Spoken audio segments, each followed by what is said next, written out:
And Manananggal tried to eat me in my mom's womb. Hi fellow Redditors, I have another story for you guys. I have posted a story before, you can check it in the link, smiley face, just click the smiley and it'll take you there.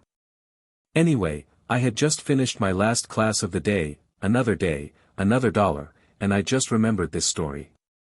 Mind you, this didn't happen to me, as you all can read in the title, I wasn't born yet when it happened. My mom told me this story when I was about 12 or so and it still gives me the heebie-jeebies whenever I remember it.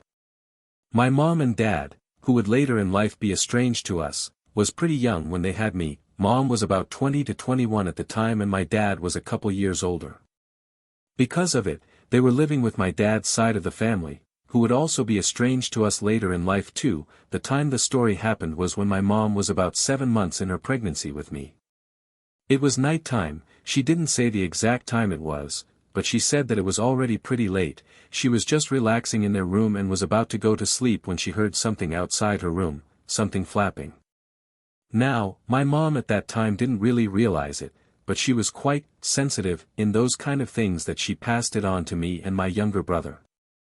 She had this sense of foreboding, so she screamed to my dad who was just downstairs drinking with a few of my uncles and his friends. Of course my dad quickly ran up to my mom, slight drunkenness be damned, and asked her what was wrong. She said that she heard something flapping and it was getting closer and closer and she was really scared.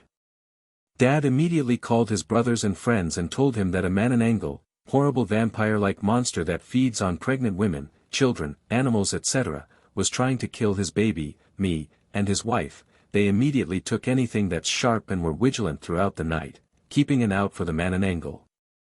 My mom said she didn't sleep a wink that night, no one did. That's because the city they were in, that part of the city in particular, is notoriously known in my country as the hotspot for Manananggals and Aswang. I suggest you look them up, it'll be worth your while and might not let you sleep a wink at night. Decades later, when I had rented a place in the same city, but different location from their old house, I was walking home from work at around 3 to 4 a.m., I worked as a call center agent at the time and I have been going home at around that time for several months before that event happened to me. I was just minding my own business when I felt something cold at the back of my neck. It was as if I was suddenly poured really cold icy water.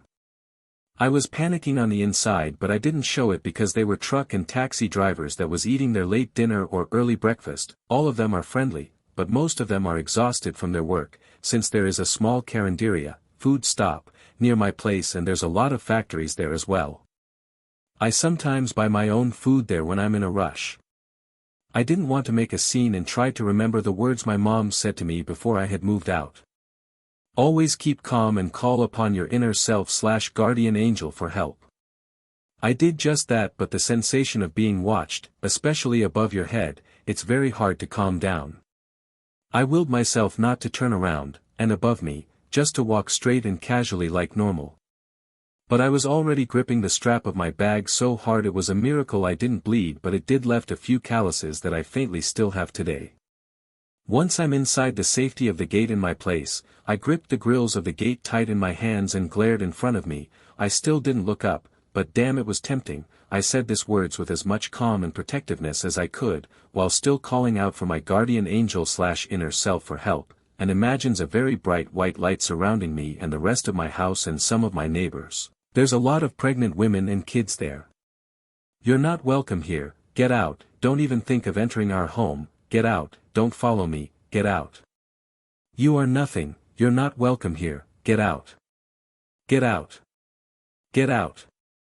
I stood there glaring into nothing. If other people were to see me at the time, they'd probably think I'm crazy, but my hands are trembling, my knees were shaking, there's a rumble of a horde of bees in my stomach at that point.